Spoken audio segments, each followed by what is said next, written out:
Ole share tu zong zong te Isua Christ amingen che bebe ole ka video hi lang fia tu ra kan nga ya pon se alang fia nge fia lo kan en le photan o chan chu son ni bang ya lo lang fia lo thin te lang kim lo te om thina chu bang ani no hra thiam ro acha tu ra chung kan da eng pon se ven ni kan zir tur hi Arab omamo soi thai namo ang via ba marachu angai tu ngai dan kha ani na tur ani rualin fa te kan naya a khezokin thu min thila khoi su o I khoi chuan chu tiang chuan I omang I kangang I chia ang emo I tha ang emo I mi kan khila hi sualwang soi thai wang ne lo ani tur lo theng tur khretu in min khila chu ani soi thai da pakhat ma omlo Adam eisu o I ei chuan I ei ni la lan I thiang ti hi soi thai na ni lo a eina angmong tur khretu pathianin a khil lok ang deuh chi hian vone tam local tur ta na in bo sai dan kan ti kan zir tur hi in soi thai na ni lo wa thil theng to atanga lo theng tur soina nia chuba da chun voine nang le ke hian pathian hian a soi sa hi engtin nge kan ngai dan ti ro chu angai tu thu ania maro chu kan thu ani war ngot khan a thleng lo pha don lo ti kha hriat tur ani ani chon engwang pathian in advance min hriat tir min rin chuan wani ka yang min rin lo chuan khrem huni ka langa ti hi kan du thanna kan ta ni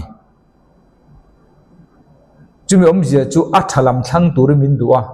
achelam kan thantla chuan ti nge nom lo achelam kan kaldon tiang do chi hian voine pathian in thil advance min hriat tir hi min soi theina ne lovin lo in bua sai dan kan thiama su chu kan pum pel theina tura min hriat tir ani ti kha voine chumi ngai dan ne ingai chuan voine kan subject he lo ommi alo a lo omlo wang ringot khan a thleng don lo pon lo mo kha kan hriat tur choni chumi pangin thleng ngai tur mar chu lo in bua sai dan kan thiam thenan ti kha a focus ani tui ke inje uze wangai me lo hra thiam ro rapture hi engting nge lo thlen ang mo rapture hi etika engting nge ni ang ti video ka siam to a bible chik mi le ka video ngai tha fo tu chuan ka soi kha in fia viau tura ka da a ma se ngai thangai lo chuan rapture le second coming isu local le na po khang no po kan ompal thaya kan hria tur chu rapture hi akhan second coming hi akhan ti kha hria tur ani chuwangin voinia chung te hre thiam lo te kan lo ompal ta kin tle ma zong in kan zir to nu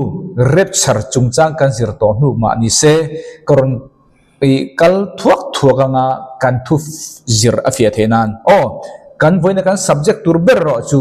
tam local tur ta na in bo sai dan ti kha kan subject tur ani hei hi isu in mathai bung som ni pali chang ria ta khan alo soi to a chung zong te chu atita a lung ngai na te chan tir na vekani bible then khada chuan now vei angin asoi ta a voine hian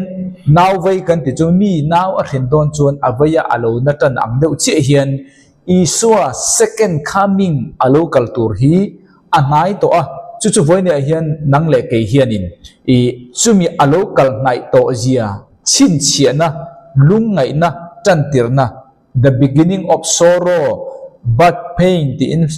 bible a cha chang le ni engpo ni se chung chu rapture ala kheng hrilo anai to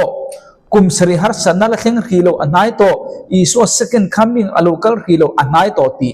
sign ve kani chu bang boine hian har sanna pandemic kumthum le chan ve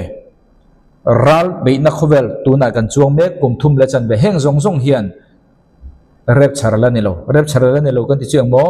second coming isu local ne an anglo kan ti kha isu local ma in a tlem na bara kum sare rapture ngai chu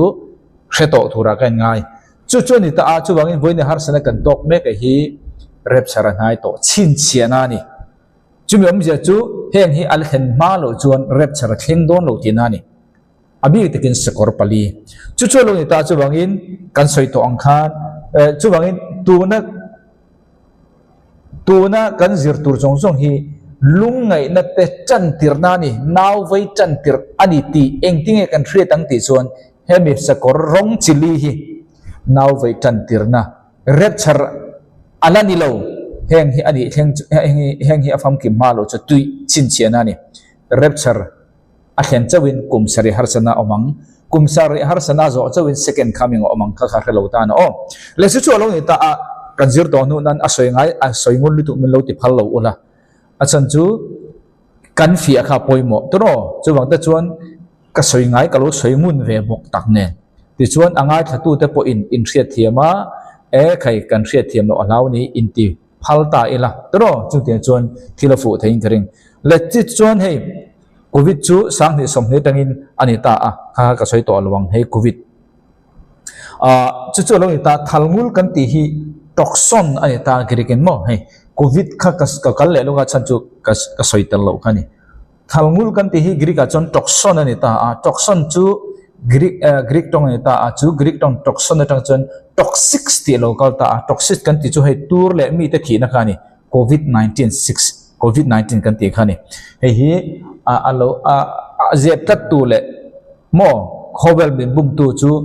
Anthony Stephen Fauci ania USA mi ania hei hi ati chuak tu te asiam tu te zinga mi ni Stephen kan ti chu lalukum corona te na ni Anthony Stephen Fauci ne ming le kha hei kan kal to ko le po ni la a aina alo kal le don ti lo chu hemi herong kal to don lo idam chungin le chumi nuwa chuan tu na hin indona skor sen kan kal me ka hei kha skor var anua skor sen tu ni skor sen kan chuang kai me ka friends ramatengin July sang ni somni pathum khan an tan kan tia sang ni somni puruka kumthum le chan ve chi azawang ti khan kan zo to ti chuan khovela Israel te mel ma hi RC Roman Catholic anelo Muslim ani chubangin ko khan then khatin Roman Catholic hi i zaruk somruk antichrist ro kan ngai wangwang hi Bible nen anmil lo rualin tunlai khovel nen anmil to lo chubang chen ingai dan ka son ro i u nau pa Sunday lo manga kha i mus antichrist khat mai kha poi boina hen kan ti sual don ania chubangin antichrist Sunday lo kha antichrist mo iti kha i then ompa Muslim pa kha ni antichrist tuna USA tan boina ka soi tu a poi mo le zola nia USA tan boina hen sang ni som ni le pasari a hian Donald Trump hi impeach anenga tun ang hian thunei na nei to don lo tura rin ani chuba jan USA chun Christian ti du da na thleng don sang ni som ni pasari atangin sang ni som ni prok azo chi kha USA big tan boina hi apoi me le zon khovel pum huwa pin harsan na tam chu thleng don ma se USA chun tam chau khan don lo Christian ti du da na thleng don kha ka soi non no hei chu ka soi non chan chu apoi mo ni ti kha min lo hre them pui don ne chu lo ni ta chu wangin khovel history USA po tu na Muslim ho anon lu ta tro kan soi lok nge sakor sen ta tuinge har sa ron chok chok kha Muslim Christian le Muslim friends rama mong tan mok ani July sang ni somni pathum khan alo intan boini theng hin antan ani boini theng na kalme kani police mi singli le sanga in anthel ne lo friends rama theng kha chuwangin boina hen kan mel matur Christian te mel matur Israel mel ma hi pop anilo Roman Catholic anilo anni chu na kin atang kai na hun nei ma se chu anilo chuwa ta chuan Muslim anniya Muslim reng chu anrama population za asom ani to chuan anram lo an chei tu na po USA rama hian tro USA rama hian Muslim ram lo na state hi atle motang Biden hun lai khan President Biden hun lai khan illegal ram chunga lu thi ka soi thina America cheng ho hinan thalo re tunan news te fum fe de win BBC te news CNN te khangai tha su khang khan engma thu ta kan po an tilo chuwang te chon tu na hin news kha en ula zir chiang ula America mi ni chuan Biden a hun laia illegal America ram chunga lu thi million som ni million som ni chuan jang kan rem noi zan hi Mizoram mi puikhin noi som chau kan ni mi 1 million chau kan ni noi som chau kan ni ki nai chu Biden a hun laia illegal lun kham mi noi zan ni an atam lituk chung ho chu muslim tam so kan ni chung ho chuan har san na sang ni som ni pasari atangin America ram mi te cheng te u an noi satan don cho u chu in re ri ngai chu wang chon voi ni tan cha adi thailo in tenga adi thei nge thailo chu tu na hian history kan chir Pakistan hi ka ria solo chu tu mai Christian ramani tu na Christian ramani muslim en era vek to muslim ramani to Indonesia Christian ramani tu na Christian ramani ateu lo Malaysia tu na kan chen na hi Christian ramani tu na ni to lo tu ma chu na sen Turkey ko khan pasari thu pu na kan zir ram hi Turkey Christian ramasin tu na niam ni to lo Syria Christian ramasin tu na niam ni to lo England America po in bang don lo chu wang ta chuan America mi puiten tu na hian enge kan buai pui tur kan ram chunga muslim mi an tam to le tuk mayor po muslim ani to thadawin aron lut adik an out don lo muslim boy na har sa don lo chu ta chu atam claim zo kinan ti tur ve karon ma sem mi ring an ron tamanga chu chuan da na ron sia manga chu chuan sang ni som ni pasari tangin America ram pum pui ka te lo state tam tak California te mo Washington DC ti in na sa don lo ania kan mi ten om chuan chu voinen in soi thaina ni mi alo ka ti kha in soi thaina ni lo kha soi thaina sa min ti phal su ka soi he dik nge dik lo chu sang ni som ni paruk a zo tang che in kan muang ma se chu da chuan chen ka ta chu atlai to ang tu na hen nang mani zir khan lo zir chiang ula USA omin ni chuan le khoi ram om kan ni chuan kan mi te tam na der mun hi Indiana nia news ina ka chiar dan chuan Indiana ram hi muslim an thang chak em ani tam tak chuin ne lo ma se an thang chak te jinga mi tel Maryland po muslim chak na ber mun ani chuan achunga mi te u cheng te u Christian te u wena soi thia mi ngai su ka ti kha trong trai ula khoya ngelal pai na tan chetura du chau ti kha nang ma ni le tharau thirim kar na ros ok chu ka riat ang tok chau ka soi don acha chu ke chu kom lo ta a om ve loina soi kha soi thaya mo thi ka mo min ngai phal su ka kal chak lu tu ma se I hun rei lawa chun US dollar po sang ni som ni pruk ani chu a value a hlut na a tlavek don ania chu in share tan ka soi non le don tu na pa hian soi thaya mo a thlen velo wangin o omte soi thaya ti min ngai ni chuan ka soi lo tur ka soi pala ni mai thaya mar chu ka soi hi adik nge dik lo chu sang hi som ni pruk kumin hi azawanga a thlen to nuwa che chun engwange I soi lo ti pathian ma a ka mo phurna ka thena nga ya in oil chu thu ran ni se ka soi non le don USA rama abi takin state aram pom po state zong chu ani lawang mar chu muslimina an influence na ram ten khatam ta chu Christian ti du dan na sa ka theng don sang ni som ni pruk nulama tangin USA dollar avelu atak niam na sa don tichuan kan puthama kan Donald Trump hi sang ni som ni pruk azawanga sang ni som ni pasari sakordum khovel tram tla ani hun chon ani chu impeach nga ani hian thunai na nei to don lo tura rin ani chumi huna chuan Donald Trump kan lo du lo hi ba poi e ti ho kha alo la ranga adu ho ta na po om siam to no no a chan chu impeach ni to chumi om je chu Donald Trump kan lo thanga kha kum ni chung za ngai na hun kan nei ni ti kha entir na ni kamali kha lo thang ta ni ula chu up ani role chi khan Christian hay sa kha anang hang ma se tun chu Donald Trump kan lo thana bangin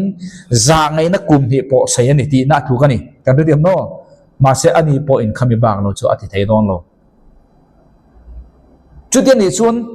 engting e exodus kan niang tun hen America mi tam tak chu exodus rang nei to ni sang ni som hi pasari chunga exodus tiom je chu kan riam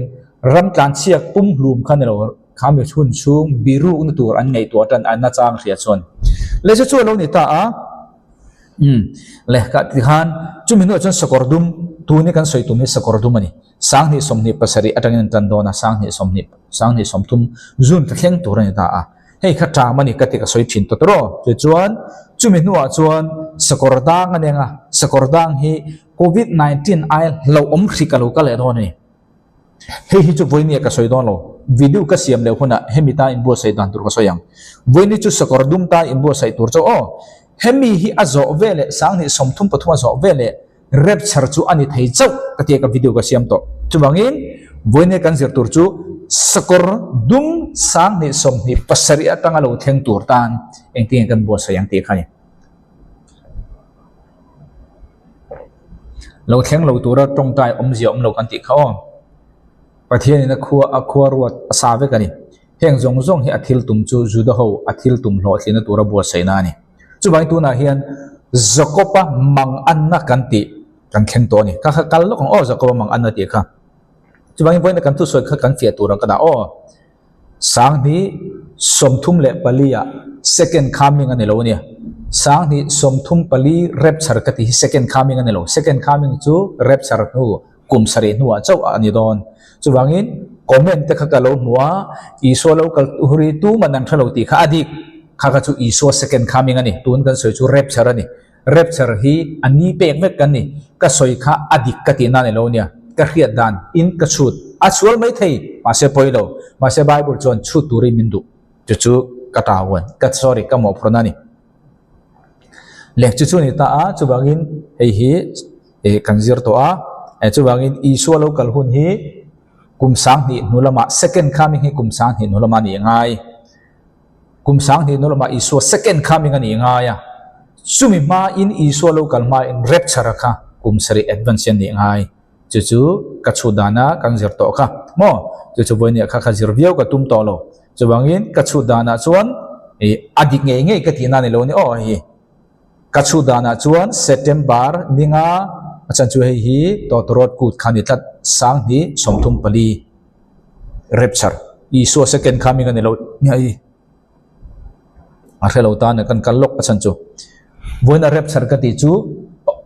rapture kan ti hi helaya tur hi ani iso second coming chu kum sari har sana zo hunani kan re mo ka a khelo te tan ka soinia a kheta na angut soimun lu tu min lo ti phalasu a khelo te kan om thina chu bangin a khelo te tan rapture september dinga sang hi somthum pali ka ti chu kum sari har sana lo thenma ta hian ani iso second coming kum sang ni nuwa isuan kalau kalang ati chu rapture ani lo kum sari har sana zo huna ka khani chu bangin ka kha kan soi rang le dro se le chu alo ni a khang ha soi ka tam to ro chuan kum sari har sana chunga hian French Revolution nen khan ang thu kha ka soi to a khala ya khan kum sari har sana chunga o tu ni tu na ka soi tu hi kum sari har sana chung lo ngai pol su nang le kai kan tong don lo rapture tel jong jong chuan kan ton lo tu rapture tel lo jong jong nan ton tur chu hei hi then ka tam takin kan ngai so lawangin sunday lo ho hi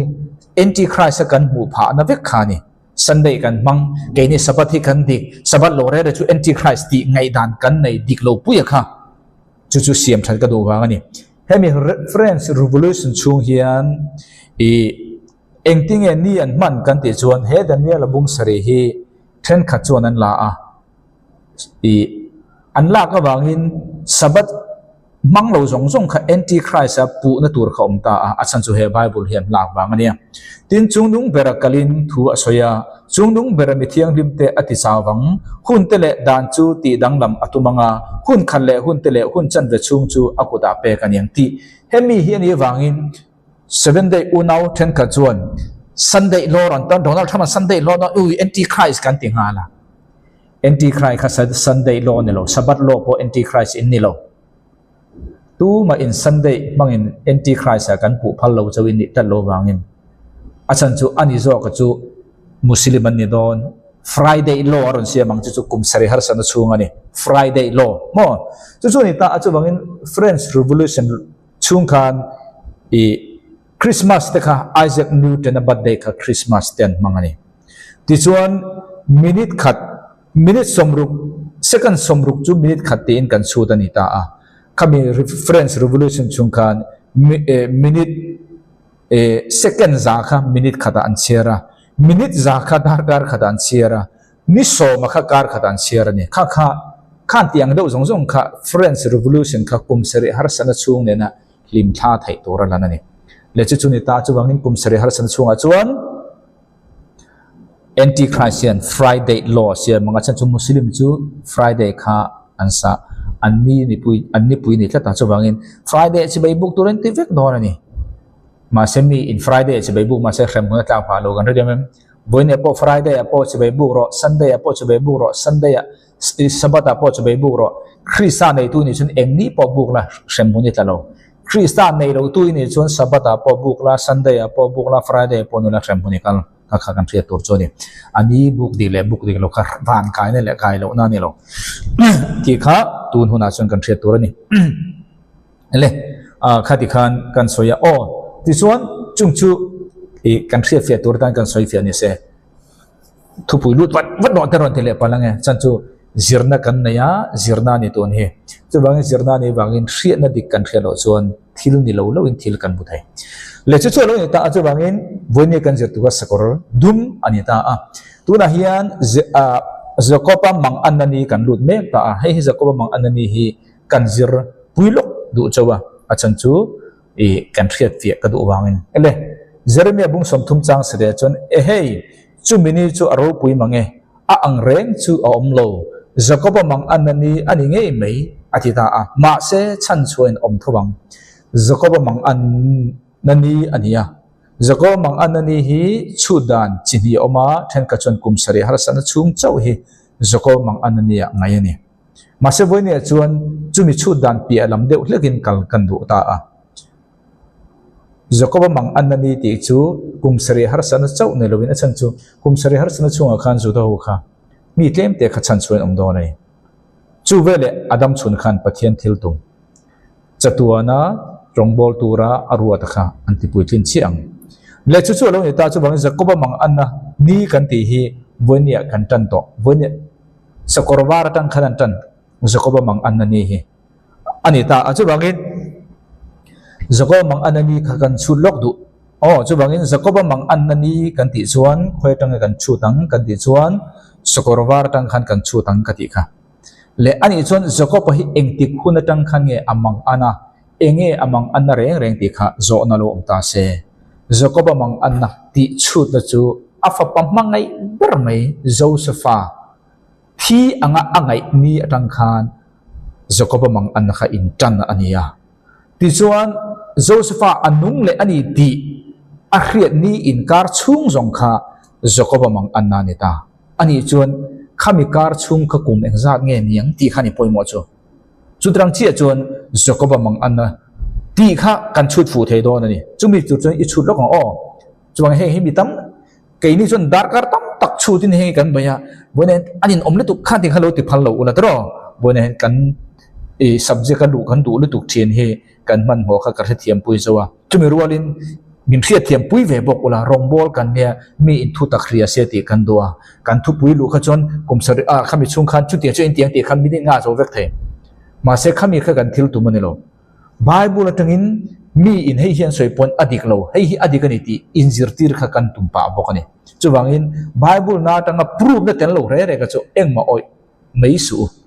asan chu chutia ti na ni ti mai te ka chu mi zong zong soi thei long Bible tangin adik le dik lo proof na zel kha zirlai kan dia na chu ni le chuwangin zakob mang adna kha kumeng za chunge ni ti kha kan thria tangai ta a chumi kan thria turin a result kan soima sanga zakopa kha kumzale pariat ani in Josepha kha athi angina ria a kumza somthum ani in Josepha ne kha antong le chiani ani chuan Josepha mang ani kha kumzan mo kum somni pani khati kan soila zauder tro all tro ani le ni lo khoi tang Bible tang proof lo di chia khane thilar sa chin chu khami kha kan zirdon chuan chu ta ka chu kan thua kha bil chian tlak ni tur jam Bible tang kan proof angai tuna ka soi mai kha oi ta ula bumin ol ngo tang chu voi ne buma kan omlo turin Bible tang kan proof do ni khami proof kha chut mi zirmi kan ni angai na takachoni mi soi zong kha oi mai tur kha ne lowa Bible atangin tizel kha ni chuwang kum som ni pani amang angani ti kha ka soya chu kei chon Bible atangin ka thiamang to kin proof don ni a soi kha chu all to da kar minute ni thu ma kha soi tai ma se Bible tang proof zel kha zirlai kale kan thu arin om na kha chu apoi mona chu ani le Genesis bung som thum le pasari chang ni kan en chuan Joseph kha a u de naw te na an khal kha kum som pasari ni ka chiar long o atoi a rei lo nan kum som pasari ani in Joseph kha a u le naw te nan khal Bible a Joseph kha an khal kumin an khal lai khan apa Jacob hi kum za le pariat ti khom lo ma se ke chun kum za le pariat ti in karon soya khoi ang Bible Jacob hi kum za le pariat ti khoi Bible a mai mudon lo ani chon Bible a omno ti mai su chu ta ka chun Bible zir kan ti chu chu ni ta Joseph kum som pasare ni Bible na record chi ti chuan kan the to Genesis bung som li pakhada chuan Joseph kha kum engzat ani in nge lal ani tan ti kha record le thani kum som thum ani in farwa khan lal ani tan ani chuan kum som pathum rei ti nani tro kum som pasari ni in khadania chu ta tanga kum som pathum arei nu kum som thuma chuan lal alo ni tan ti khani adik them khania Bible ne kan chut kan ti chu ka soi mai ka chon minute ni a zo vek the kum za pare ni en Joseph an khala kum za som thum ani in apa nen hule kum som ni pani amang angani ti mai kha di kani za azadi tho ma se mi han thil song don la Bible tang khoi ngai mu an ti don ta chan chuwang chon ne mi bum kan ni Bible tang proof ka tu nei lo zela long mi soi ringot kha oi su Bible tang in proof ro Bible tang in proof kha tu man hel thailo nial tu piang an dik lo ni chuwang ta chon ke chon krom proof chat chumi om chu ka thu soi kha dik ka thu soi ni lo in Bible kha dik Bible dik kha karon te rang chau alan adik na karon te lang chau chu nang ta ani chuan kan hatiam to mo ani chuan Jacob ane na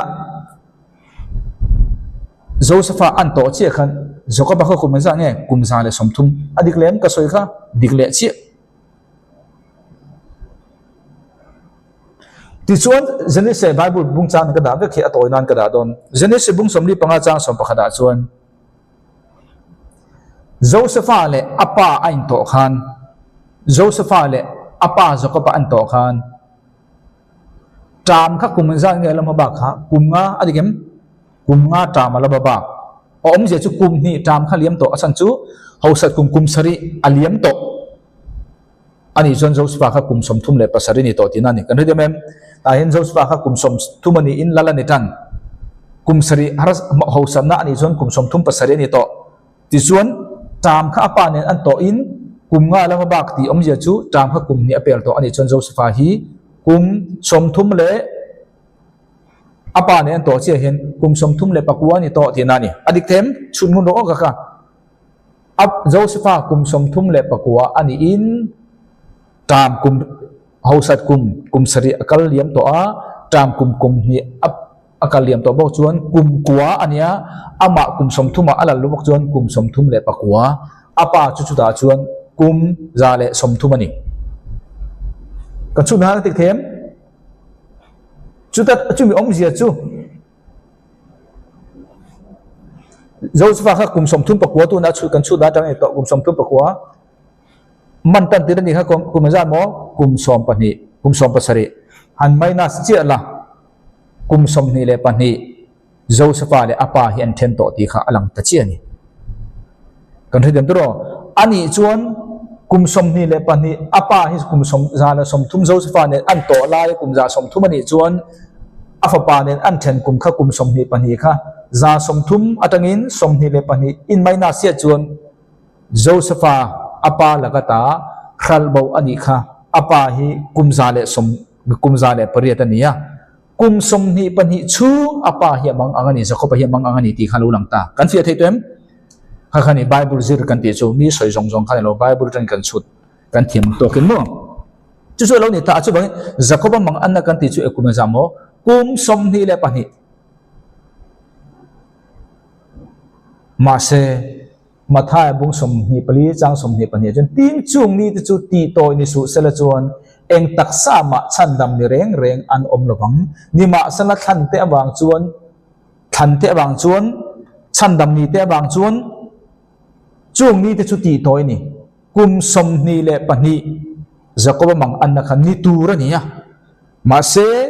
pathianin thante awangin ani khati toy ni chumiom je chunge kha sakor kan ti kha rong chili ani ta a rong khat kha kum thum le chan ve zel ani chuan kum som pali lo reyang ti chuan kum seri har sana kan ti chu kum som pali sakor pali kum thum chan ve zel na kan bel chuan kum som ni le pakhat chi ani adikem heta chumi nuwa chau i so lo kal don le chumi chu ni ta a chumi om je chu kum som ni pani zakoba mang an na tur jinga pathianin kum som ni pakhat chau ati na san chu kum khat kha min minus sakani chu achan chu he bible wangin tu man kan tur don lo wangin chu wangin zakoba mang an na kan ti chu kum som ni pani nia ma se kan te wangin pathianin ni ti toy nia kum som ni le pakhata tha chumem ja chu sokoror chili hi kum som pali nenga chuminwa rep charo omanga kum sari har sanna kum saren tanang abain kum som ni pakhat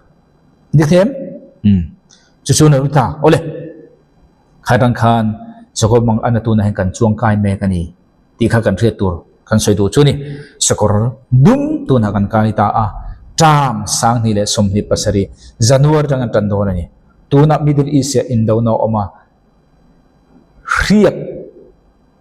aman na lo to ta a nomi wal kha wal man kha alo san tak chuan engkim pana sang ni chu chu tun chu atan tir chaw la ni le nga chubangin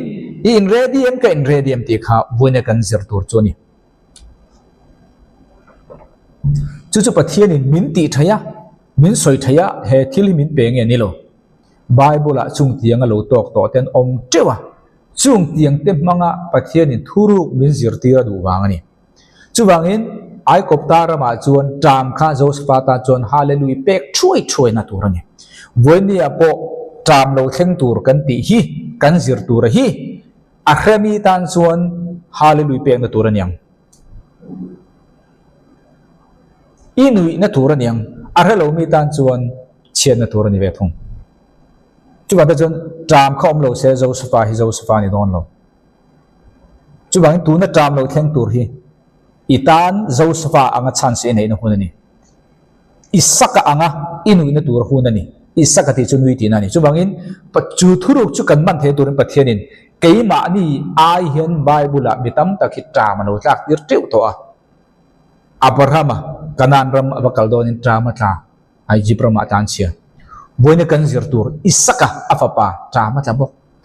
atupa isaka fapa zakopa trama to bok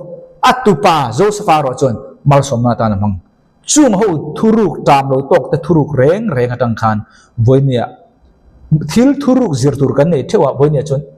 isaka nu na tang big chang kan thiar don ni voinia mi chau hi ani ka dinai lo ne ni danga polal pamin la ko mu mo om chuan karona soi thawang he tam chung chang big ne na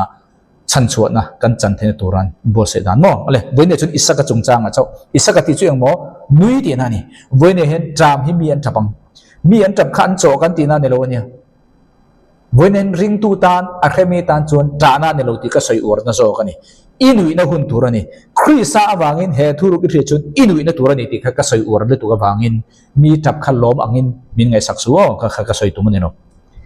khrisa awanga akhemi tan lom na ni turjia lungai turani lo jia ka soi ur na tu zo kani le kan sitan genesis bung somni prokha kan siatan doni ema old king james 16:11 kalenin tin abrahama ni te a tamma sabir alo umta abraham huna khan tamma sabir lo umta a ti ba ka churama chuan tam lo oma abraham ni lo kun lo tam lo tam dang lo tin isaka chu geran he na frisia hole abimelek ne na azukal ta a abraham kha tam to ka afapa isaka pon tam to thawni tin lalpa chu ane na aron langa tin asoya ai kopta chunga chuan zukal thasu achungchang nangma karhil tur cherama chuan chengro herama hian chambang la isaka ni ta avoine kan zir tur chu isaka kha pathian ai koptara bakal chu abraham bakal chu ai koptara makal tamo pathian ya isaka chu ai koptara makal su atitani herama hian chambang la tin ine na ko omanga tin nang makmal ka somang chenga heram zong zong hi nang ma he na le ichi ne na ka pe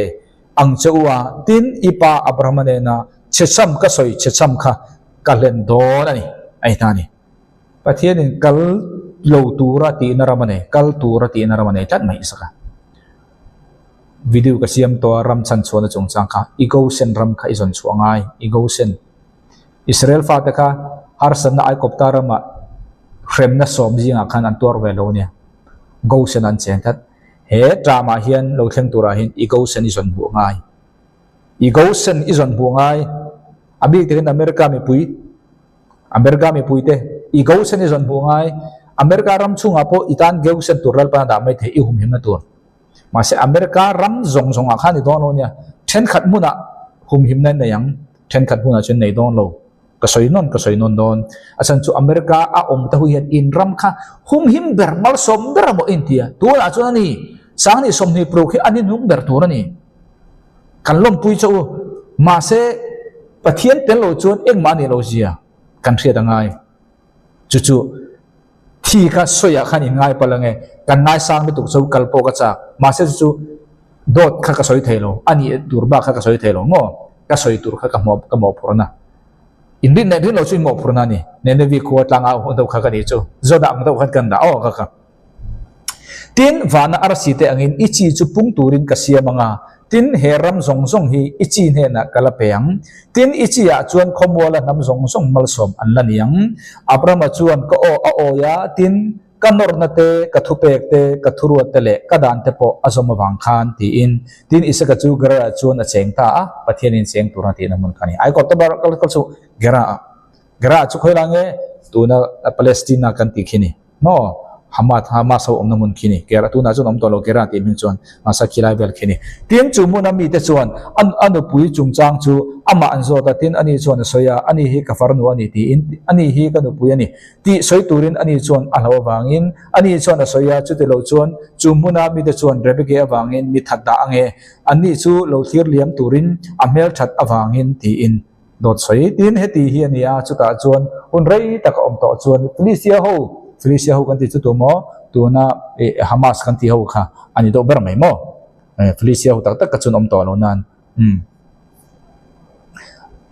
amilak chuan tuk vera chuan a han zonga tin ngai te isaka chu anu pui rebekinen ain fiam lai a han muta a Felicia ho re kha tu man ngai lo chung tiang mi jene do Hamas ho pon ni tho ki mo tin abemelakan isaka chu akawa tin asoya ngai te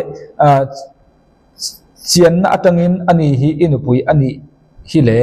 tin nangin engatinge isoita ani hi kafarnu ani tin isaka chuan ane na soya ama awangin kathida ange ti awangin kasoi ani tin abemle ka chuan asoya kan ne na nangin iti to hi enge ni le mi puisi nga pakhathi inupui nen hian olsam takin anlo muto mei thaya tin nangin kan chunga hian thiam lo na iron keng to tur ani a ti in kema le ne cher rom mai thei in bible khan lo cher don ania asan chu hi ti chi hen sa pen zia bangin sabia ji khan ka sia kane tin abimele ka ve ka chuan ami pui zong zong chu na atuk sakta a ani he mi hi emo anu pui hi emo khoi tu chu thi na lama chiang taka da nge ani ang ti in chu ti lai chuan isaka chuan churama chuan atu ta le ta hian chiruk vel kan zir don ta isakana a omram hi engram nge mal soman don lai tange tam hun lai lomi tam hun lai khan isaka hian tam ta sika pei to lo atiam lal pa min chom me no atiam ti lo tam hun lai khan nge ti kha atu cái isoi da dang chen rep chalan hai to se sang ni som thum le pali vela ni ti boxia eng ma ha ka thok pai to lo rong bol bo ngai to lo in ti palange kan thok deu turani muslim ho hian an mo se hi an sak lo phaem at teu lo America na salituk me an sak deu phani Biden huna na sa takan lu ta Texas po ringo po most som pani an sa to tu ta tan pui na nge Saudi Arabia support ni in an sa sa kho dang hian rong bol an chol pha lo nang le ke hi lo a ta rep chara nai to om mai meng tin lo kan ti deu dewang ko khan te din deu deu ro biek in thar sa deu deu ro ka te lo nia ko khan ob lo na ko khan te kan din deu dewang school zirna ne lo te kan sa deu dewang bible school te po ni se rong bol te po ni se kan ti deu deu tur ni chu chu ni isaka kuma nai to bo ka kan har sa sia thil pe ka pe lo ti su pe deu ro rong bol deu ro chu chu ni isakan tram hun laya ti ke ni chu trama ta akan har sa achum kan nei lo thil pe kan pe thelo kan re thei deu phan sang kha khani i trama wang tak kan lo pe deu tur ma se kan se tur chu i pe na zo na kha dikro se lei that lo na muna pe su bonen ring tu kan a li tu lei that lo na muna kan tu rapa chu ve le chu ato si lo thil pe po eng man lo nang ma le kei ma kan poi mo i pe rimota pe rimot tur bible min zir tir lo lei that na mun i pe lo wang khan ato lo wang khan thil pe kha a fu lo ti mai su i pe na zon chu do i pe na zon kha ding ge lo chu do bonen rong bol tu to u pe na cha dur tha ni turin nang le kai kan chan lang ngai pero uti ri got hi zir tir tur ne lo wa pe na tlak din mun ni turin nang le kai rong bol tu zong rong bol na zong ani ngai mi pe turin kan zir tira at lom om ma se khoi mu dang an pe kang ti kan zir tir tel le lo wa an pe a to le si lo kha an bei dong chu chuan pe kha an pe to lo chu wang tak chuan a pe na tur mun na ki kan soi don chu wang tak chuan tram a thleng do na rong kan bol deu tur ni isaka hian tram ta sia ka tu to don lo te lo tram a tla ka wang tak khan a tu deu ni rep chara ngai to hun nu ngal to rong bol ngai to lo ni lo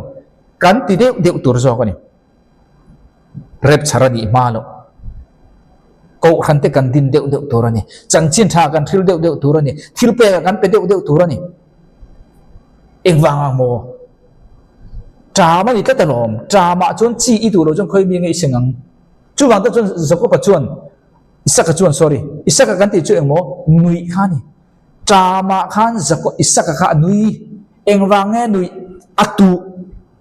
hei ka tu chon e tur ka nei lo palanga te lo atu sang ni som ni pasari tang tam global famine lo thleng don kan du mo do lo mo khoi rama po omla america rama chuan chu global tram mai po ne lovin christian ti du da na thleng tel don ram chen khata po muslim ho no lian tan don lungai su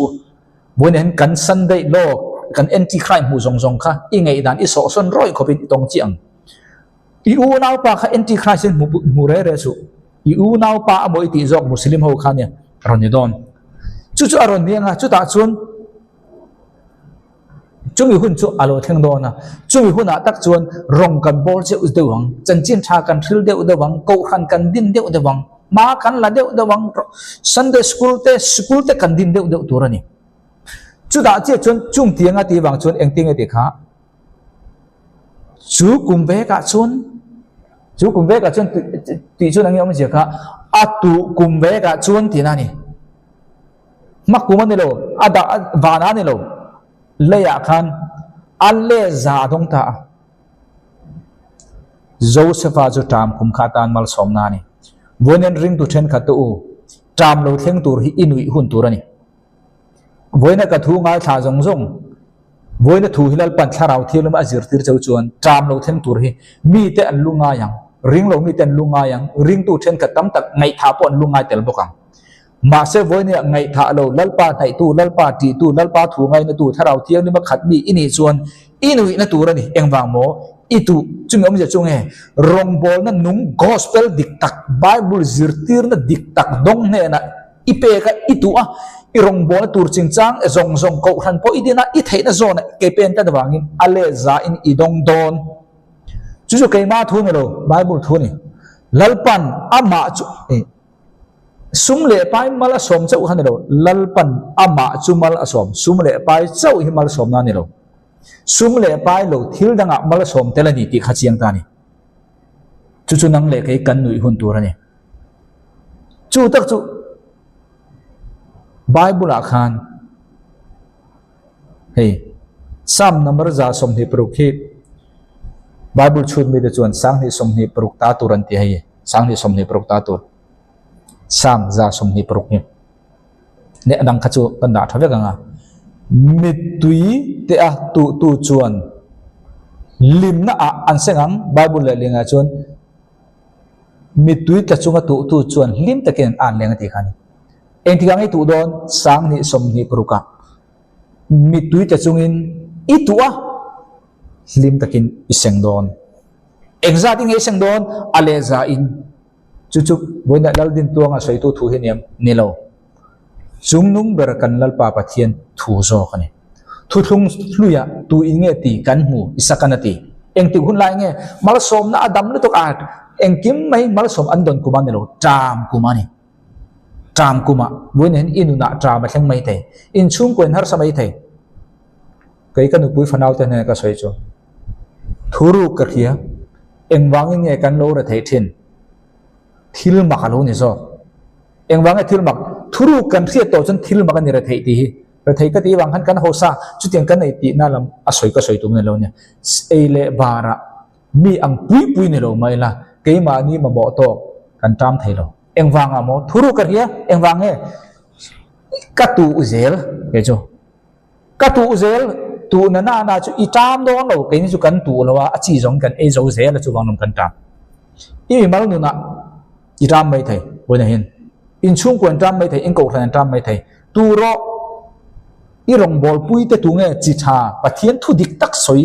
gospel dik tak soi rong bol na zong ta tu ro mi mal zong pon tu ro i tam don lo chu ni ke chu ma na tang ka thu ru mu to chu bang ka gmail hi 1030 ka da na san kan rem 1030 marka bungsom marka bungsom chang som thum ania marka abung kalo da thani marka bungsom chang som tum hi ka thu war berani chu bangin ka gmail apo 1030 club ka da na san khani engba mo iso na changa ti tak mevin in ne na ka hre chau tuma keima awang le achana ro chun adika ngai no I chitu na kha tu wang nge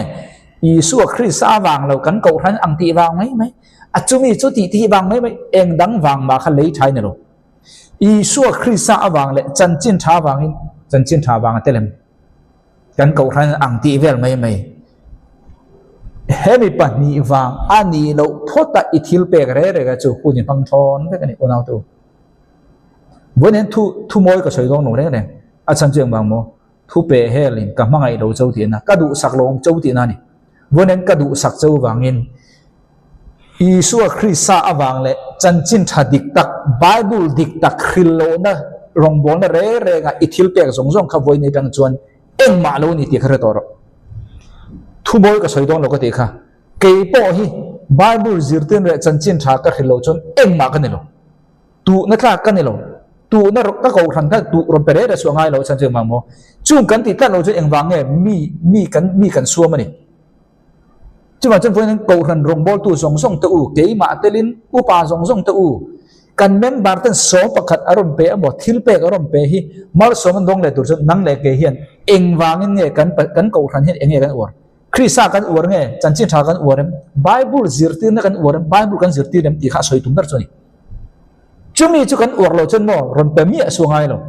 kha ko than le kha rong bol da kha om reng ngai chuang lo a thon mai mi kan ti ha mi kan ti boi chu ni ta chu bang boi ne unau du tak da u suam tianga isu Christ awang le a chan chin tha banga in emo unau pa te emo farnu emo nu emo pa emo nu pui emo fanu te emo ram te emo kalsan to om lo chum chu chan tho nan om lo eng ti nge ma se ani chuan ale za in tun he huna vana chawane lo nia he huna thu ti amani adong ang khoyang nei dong don ti he huna hian idam chungin I thok hun lai khan I dong don vana chawane lo tu wangin mo a chan kha pe poi mo nia I in le lo I chana inu pui fanau te bula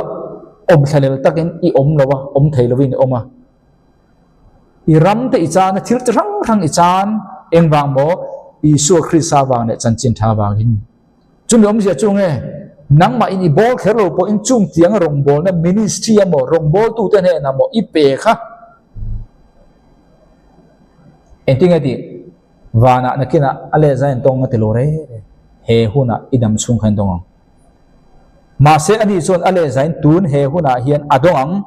inte unau pa de farm nu te fanau te ram te ti du da na te nen ti du da na khat promise kan ni eng wang promise mal some dong khamien lom tura ngai re su mi na ron soi se lang che asir ti na dik law akal da dik law ti kha akeng tel chu ti du da na I to kha approve na ni pathian mal som don ini is approve na chu ti du da ni dong che kha ni ti du da ni don bel lo chuan kha thu dang khan I mal som I dong tel lo chu wang ta chuan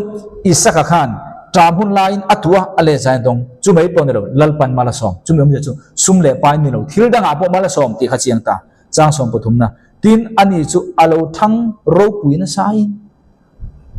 I thang ro pui na sadon I tu chun zom zel chuan he tam kuma hian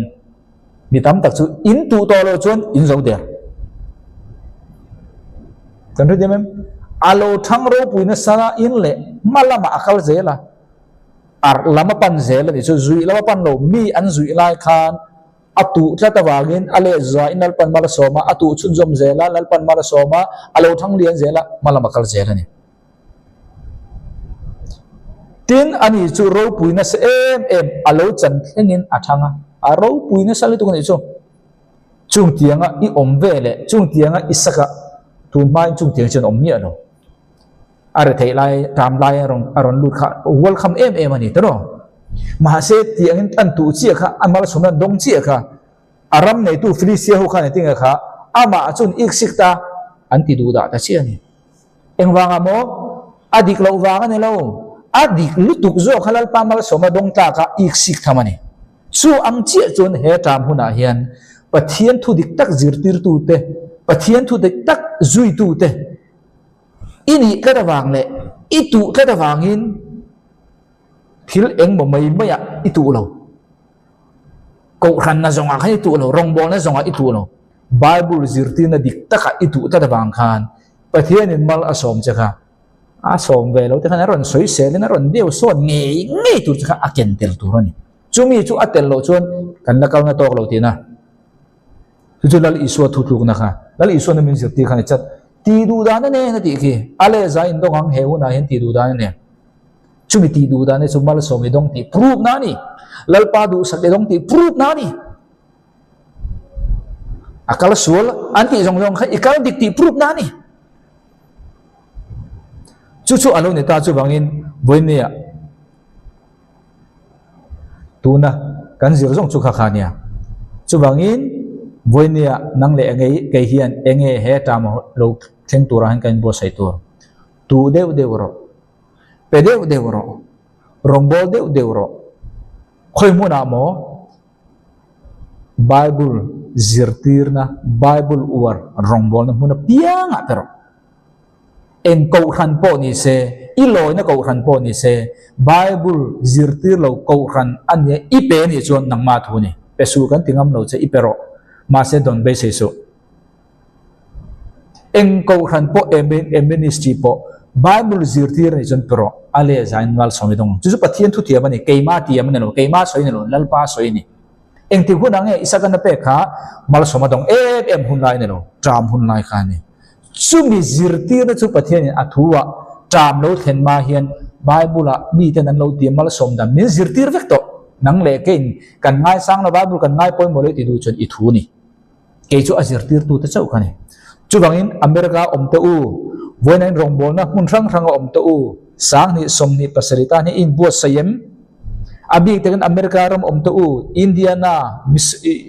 tang ni te om na muslim an thang chak maryland california texas mun rang ranga an tam lu tu in rama chuan sang ni som ni pruk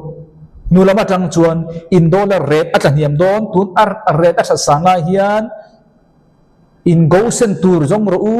khoi muna nge in son tur tong trai ula pathian tharau thelum kai hon ha ula in len lo po in chumi hun chung in na tur in biru na tur in ngai tua then ka state tan cho in mamo ka soi thei chau ni lo nakin a khan to nu he video hi in langai thai lang siom to don lo tu na ka soi hi oi ro po ko te lo ngai tua ro u adik nge dik lo in tong ta yang pathian tharau in ro tu chon ro u ke ni po kan tong tai lal pa tai ri ro min ti chon kan don me di sia muslim ramani se ahim Christian ramani se nakin ahim to don lo ahim tu ber pu don dal chama nakin a chon che thei lo en siam don chumi hu na chon kan lo du lo ti kha om to lo zang kuan bung bu thon nei to hun zo to chu nia chu bangin boy ne hen ni thei ang ni sela mo ni thei ang ni sela advice ka pe me don in ti po ring chuang lo wa tu la hian kol ram chu tan atlak lo Thailand ram tha Mizoram te tha America ram tan ni okasai tem bera kum thum le chan ve chu ni empo ne se voine ka soi kha mi tam tak tan ngai thla ka nom lo mai the ke po ti gai na ka habik lo ka soi to kha tu kha ni rong bol na nunga tu rong bol na nung ka ti re chu thara bo vai gospel thil bible zirtir kha ni kha lo rong bol na re chu ipek pon huni huni seng son ipek thon ni idong don lo boina rong bol pui jong tu bible ai kir lang bible zirtir nai ka lang gospel dik ta ke lang le chu boinia Isaac kanuna tangin Isa kanuna tangin he tam hun chunga in bu se dan tur ka khiat chun thir tu jong ten hena ka khir thai chau chu ni lalpan he tam kum lo thleng tur ta hian tu na tang hian tu lo ni ula he tam kum hi itan isaka ti chu nui inui kum lo na ro se ale za isenga mi te na an thik tur khopa i than kum lo na ro se ngai thatu jong te lalpan tharmal som cheu chu ro se to lo me